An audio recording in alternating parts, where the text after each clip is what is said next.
মেয়েদের সাথে মিথ্যা কথা বলে লাভ নাই রে ভাই। ওরা চাইলে পাতাল থেকেও তথ্য জোগাড় করতে পারে।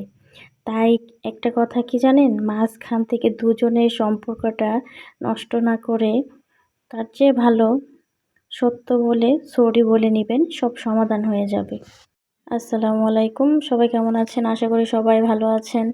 তো আজকেও একটা ভিডিও নিয়ে আসলাম। তো এখানে আমি পাট শাকগুলো ভালোভাবে সিদ্ধ করে নিয়েছি। তো এখানে আমি ঢেঁড়স ভর্তা করব। তো আমরা সবসময় ঢেঁড়স ভর্তাতে কাঁচামরিচ খাই আর কাঁচা পেঁয়াজ এগুলা দিয়ে মাখিয়ে ভর্তা করে খাই, খুবই মজা লাগে। তো শুকনা মরিচ আমার হাজব্যান্ড তেমন একটা খেতে চায় না, তার জন্য কাঁচামরিচ দিয়ে সিদ্ধ করে এভাবে ভর্তা করি।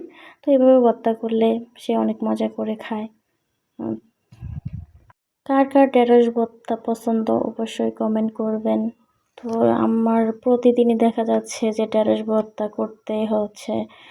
আমার হাজব্যান্ড প্রতিদিন ঢেঁড়স ভর্তা মানে খায়।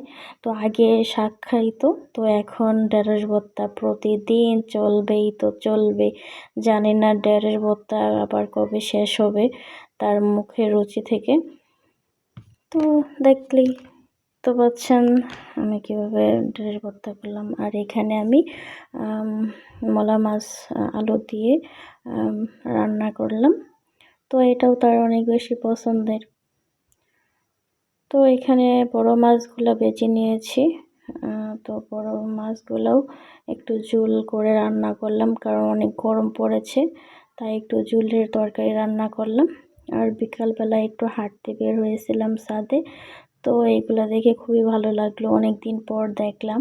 আর ছোটোবেলা আমরা এইগুলা দিয়ে অনেক বেশি খেলা করতাম। কে কে এগুলা দিয়ে মানে ছোটোবেলায় খেলা করতেন অবশ্যই কমেন্ট করে জানাবেন। আমার তো এগুলো সত্যি অনেক দিন পরে দেখে খুবই ভালো লাগতেছে। তো বিকালবেলা চতুর্দিকে সবুজ আর সবুজ, সব পাতা জুড়ে নতুন পাতা মনে হয় গজিয়েছে। তো অনেক দিন পর বের হলাম, প্রায় অনেক 1.5 মাসের মতো রুমেই ছিলাম। তো আজকে হঠাৎ করে বের হয়ে খুবই ভালো লাগলো বিকালটা। তো আশা করি আপনাদের কাছেও ভিডিওটি ভালো লাগবে। তো হঠাৎ করে আমার হাজব্যান্ড আসছে, তার মানি ব্যাগটা ভুলে রেখে গেছে, এটা নিতে আসছে। তো আমি এটা তাকে দিলাম। তো ভিডিওটি যদি ভালো লাগে অবশ্যই লাইক, কমেন্ট এবং শেয়ার করতে ভুলবেন না।